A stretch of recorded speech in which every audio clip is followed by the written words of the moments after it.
इस वक्त आप आराम से बैठकर इस वीडियो को देख रहे हैं, मगर मैं आपको कहूँ, आज जिस जगह पर आप अभी बैठे हो वो जमीन आज से करोड़ों साल पहले 8,500 डिग्री के तापमान से उबल रही थी, या जिस जगह पर आप बैठे हैं वो जगह लाखों सालों तक बर्फ से ढकी हुई थी। ये दोनों बातें सच हैं। इस 15 मिनट की वीडियो के अंदर आप पृथ्वी के 450 करोड़ साल के सफर को देखने वाले हैं।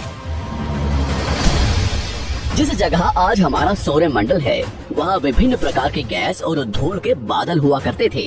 वैज्ञानिकों के मुताबिक इन धूल के बादलों से दूर एक तारा हुआ करता था। वक्त के साथ साथ उस तारे की ऊर्जा कम होने लगी, जिसके कारण उसके अंदर एक विशाल विस्फोट हुआ। विस्फोट की वजह से अंतरिक्ष की ये धूल एक दूसरे से दबने लगी। इस दौरान बादलों में स्थित धूल के कण दबाव और गर्मी के कारण बड़े उल्कापिंड और पत्थरों में परिवर्तित हो चुके थे, और इसी दबाव की वजह से इन बादलों में स्थित रेडियो एक्टिव पदार्थ ने ग्रेविटी का निर्माण किया। इस ग्रेविटी के कारण बीच में हाइड्रोजन और हीलियम इकट्ठा होने लगे। बीच के इस भयंकर दबाव के कारण एक विशाल विस्फोट हुआ, और इसी विस्फोट के कारण हमारे सूरज का जन्म हुआ। अंतरिक्ष में फैले एस्ट्रॉयड यानी क्षुद्र ग्रहों में भारी वजन की वजह से सूरज के करीब आकर सूरज की परिक्रमा करने लगे। धीरे धीरे इन्हीं एस्ट्रॉयड में भारी टकराव हुआ, जिसके फलस्वरूप मरकरी, विनस, अर्थ और मार्स जैसे ग्रहों का निर्माण हुआ। वैज्ञानिकों के मुताबिक उस वक्त पृथ्वी और मार्स यानी मंगल ग्रह के बीच थिया नामक ग्रह सूरज की परिक्रमा किया करता था। पृथ्वी पर ग्रेविटी होने की वजह से सूरज की परिक्रमा करने वाले एस्ट्रॉयड अब पृथ्वी की परिक्रमा करने लगे, और धीरे धीरे करोड़ों सालों तक ये पृथ्वी पर गिरते रहे। और ऐसी घटना हमारे पड़ोसी ग्रह थिया पर भी हो रही थी, जिसके कारण थिया पृथ्वी के और करीब आने लगा और आकर पृथ्वी से टकराया। इस भयंकर टकराव की वजह से पृथ्वी के हिस्से कणों के रूप में अंतरिक्ष में फैल गए और एक रिंग्स की तरह पृथ्वी की परिक्रमा करने लगे। इन्हीं परिक्रमा करते हुए कणों में टकराव होने लगा, जिसके कारण हमारे चांद का निर्माण हुआ। उस वक्त पृथ्वी पर सिर्फ एक ही समुद्र हुआ करता था, और वो था 1900 डिग्री सेल्सियस की तापमान पर उबलते हुए लावे का। उबल रही थी वो सारी चीजें जिसे आज आप अलग अलग नाम से जानते हैं। वक्त के साथ साथ पृथ्वी धीरे धीरे ठंडी हो रही थी, जिसके कारण पृथ्वी के भारी तत्व जैसे धातु और रेडियो एक्टिव पदार्थ पृथ्वी के केंद्र में जाकर इकट्ठा हो गए, और हल्के पदार्थ पृथ्वी की सतह पर आ गए। लाखों सालों तक पृथ्वी पर उल्कापिंडों की बरसात हुई, और इन गिरते हुए उल्कापिंडों में जमा था नमक, मिनरल्स और पानी। करोड़ों सालों तक इन उल्कापिंडों की बरसात होती रही, और धीरे धीरे पृथ्वी की ऊपरी सतह पानी से ढकने लगी। वैज्ञानिकों के मुताबिक यही वो वक्त था जब दूर गहरे पानी के अंदर निकलते ज्वालामुखियों से पहली बार सूक्ष्म जीवों का निर्माण हुआ। लाखों सालों बाद एक वक्त ऐसा आया जब पृथ्वी की पूरी सतह पानी से ढक चुकी थी।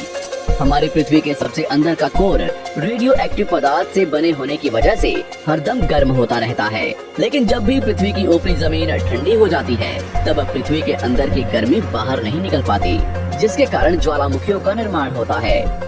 और उस वक्त कुछ ऐसा ही हुआ।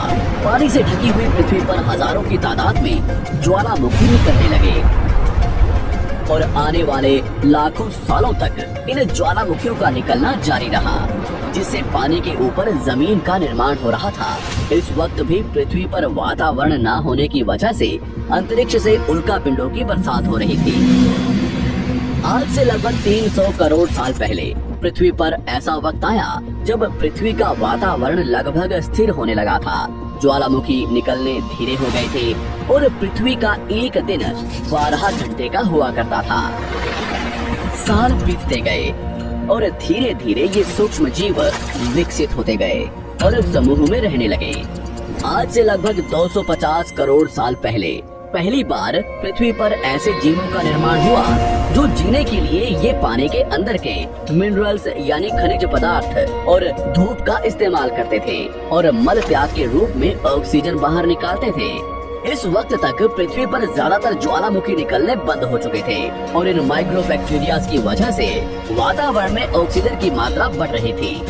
वातावरण में ऑक्सीजन बढ़ने की वजह से पृथ्वी का वायुमंडल बनना शुरू हुआ, और आने वाले हजारों सालों तक वातावरण में ऑक्सीजन की मात्रा बढ़ती रही।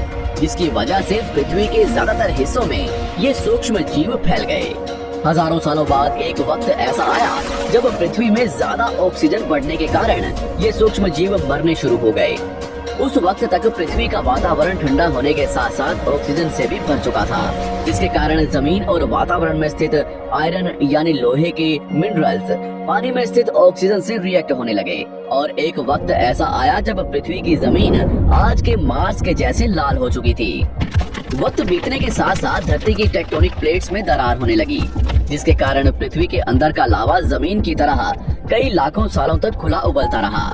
और यही वो कारण था जिसके कारण पृथ्वी के वातावरण में कार्बन डाइऑक्साइड की मात्रा बहुत बढ़ गई और पृथ्वी पर एसिड की वर्षा शुरू हो गई। एसिड रेन की वजह से पृथ्वी का तापमान घटने लगा और तापमान इतना घटा कि पृथ्वी के ऊपर स्थित पानी बर्फ में परिवर्तित होने लगा। पृथ्वी पर पहली बार भयंकर आइस एज आया। इस वक्त पूरी पृथ्वी सफेद बर्फ से ढक चुकी थी। आमतौर पर जब धरती पर सूरज की किरणें गिरती हैं, तब जमीन उन किरणों को सोख लेती है, मगर क्योंकि पूरी पृथ्वी बर्फ से ढक चुकी थी और क्योंकि बर्फ सफेद और चमकीली होती है, जिसके कारण सूरज की किरणें धरती पर गिरने के बाद वापस चली जाती थी। इसी कारण से पृथ्वी कई लाखों सालों तक बर्फ से ढकी रही, मगर फिर से पृथ्वी के अंदर स्थित गर्मी ज्वालामुखी के रूप में निकलना शुरू हो गई और इन ज्वालामुखियों से निकलने वाली गर्मी ने बर्फ को पिघलाना शुरू कर दिया। इसी बीच पृथ्वी की गहराई में बचे कुछ सूक्ष्म जीव धीरे धीरे बदल रहे थे और अब वो ऑक्सीजन को अपने शरीर को बड़ा और जटिल बनाने के लिए इस्तेमाल करने लगे थे। इस बीच पानी में अलग से भी छोटे समुद्री पौधे निकलने शुरू हो चुके थे।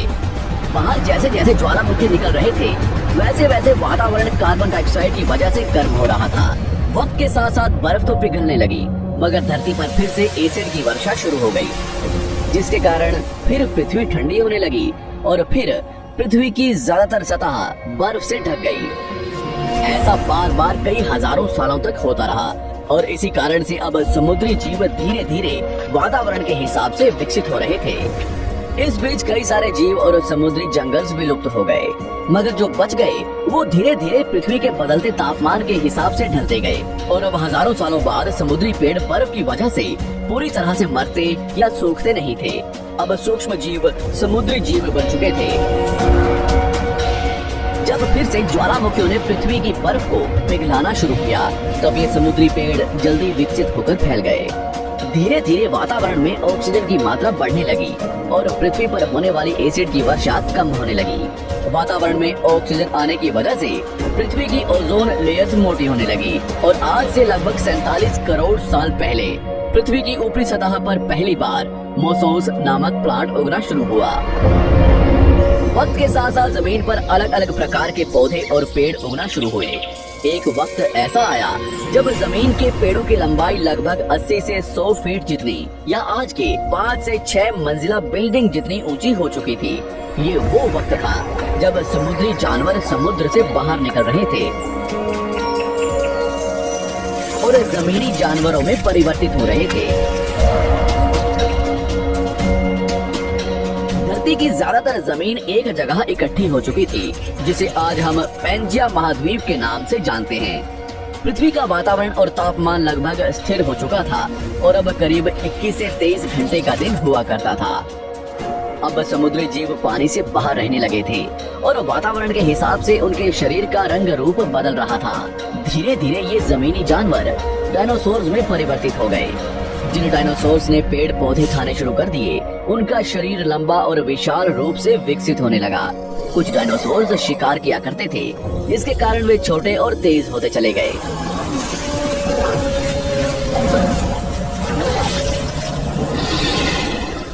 पृथ्वी की ऊपरी जमीन एक जगह इकट्ठी होने के कारण ज्यादातर जमीन रेगिस्तान और बंजर हो चुकी थी। ज्यादातर जंगल समुद्र के करीब हुआ करते थे, जिसमें डायनासोर्स रहा करते थे। आज से लगभग 20 करोड़ साल पहले पैंजिया महाद्वीप टूटना शुरू हो गया। पैंजिया के विभाजित होने की वजह से पृथ्वी की ज्यादातर ऊपरी जमीन पानी के संपर्क में आने लगी, जिसके फलस्वरूप पृथ्वी पर हरियाली बढ़ती गई, जिस वजह से डायनासोर्स और ज्यादा विभिन्न और विशाल होते चले गए। डायनासोर्स ने आने वाले लगभग 20 से 30 करोड़ सालों तक पृथ्वी पर राज किया। उस वक्त डायनासोर्स समुद्र से लेकर जमीन और आसमान तक पूरी पृथ्वी पर राज किया करते थे। इस दौरान अफ्रीका से टूटा भारत सीधे आकर आज के तिब्बत से टकराया और इस टकराव की वजह से हिमालय का निर्माण हुआ। आज से लगभग 6.5 करोड़ साल पहले पृथ्वी की तरफ आज के माउंट एवरेस्ट से भी बड़ा लगभग 4.5 लाख करोड़ किलो जितना वजनिया उल्का पिंड लगभग 80,000 किलोमीटर प्रति घंटे की स्पीड से पृथ्वी की तरफ आ रहा था। पृथ्वी की सतह को छूते ही उसमें भयंकर आग लगी और वो जलते हुए सीधा पृथ्वी से टकराया। इस टकराव से निकलने वाली ऊर्जा आज के 10 करोड़ परमाणु बम एक साथ फटने के बराबर थी। जहां ये उल्का पिंड गिरा वहां के जानवर और पेड़ तुरंत भाप बनकर जल गए। गिरते ही पृथ्वी पर पूरी तरह धूल फैलने लगी। समुद्र में भयंकर बाढ़ आने लगी। भूकंप और आग ने पृथ्वी को जलाना शुरू कर दिया। कुछ ही घंटों में पूरी पृथ्वी के वातावरण में हानिकारक गैस और धूल की वजह से पृथ्वी नर्क हो चुकी थी। डायनासोर्स, भूतन, आग और भूखमरी से पूरी तरह विलुप्त हो गए। इस वक्त हमारे पूर्वज जमीन के अंदर रहा करते थे, जिसके कारण वो इस विशाल प्रलय से बच गए। पृथ्वी का वातावरण पूरी तरह से काला और अंधेरा हो चुका था, जिससे धूप भी जमीन तक नहीं पहुंच पा रही थी। पृथ्वी के पेड़ और ज्यादातर जानवर विलुप्त हो गए। वातावरण में धूल और हानिकारक गैस के कारण पृथ्वी पर फिर से एसिड की वर्षा शुरू हो गई और फिर पृथ्वी ठंडी होकर बर्फ से ढक गई। लेकिन इस बार पृथ्वी की बर्फ लाखों सालों तक नहीं जमी रही और 80 से 90 हजार साल बाद ये बर्फ पिघलनी शुरू हो गई। जैसे ही धरती पर वातावरण फिर से पहले जैसा होने लगा, वैसे ही ये छोटे जीव जमीन से बाहर आना शुरू हो गए। उस वक्त पृथ्वी की बर्फ पिघलनी शुरू ही हुई थी, जिसके कारण अफ्रीका में घने ठंडे जंगल हुआ करते थे और इसी बीच ये जमीनी जीव बंदरों में परिवर्तित हुए। मगर जैसे जैसे पृथ्वी गर्म होने लगी, वैसे वैसे अफ्रीका के ये जंगल सूखने लगे। जंगल की चीजें खाने वाले बंदरों को खाने की कमी होने लगी। खाने की तलाश में इन बंदरों ने अपने पैरों पर चलना शुरू कर दिया, जिससे उन्हें दूसरे जानवरों के शिकार करने में मदद मिलती थी। धीरे धीरे बंदर एप्स यानी वानर में परिवर्तित हुए।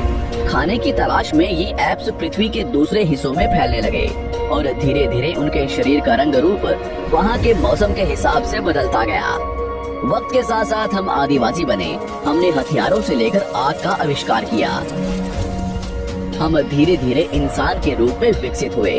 हमने धर्म से लेकर परिवार, भाषा और संस्कृति का निर्माण किया और वक्त के साथ साथ हम विकसित होते चले गए और आज हम इस पृथ्वी की सबसे विकसित प्रजाति बन चुके हैं। पृथ्वी को आज के जैसे बनने में लगभग 450 करोड़ साल का वक्त लगा है और हमें एक छोटे जमीन में रहने वाले जानवर से इंसान बनने में कई लाखों सालों का।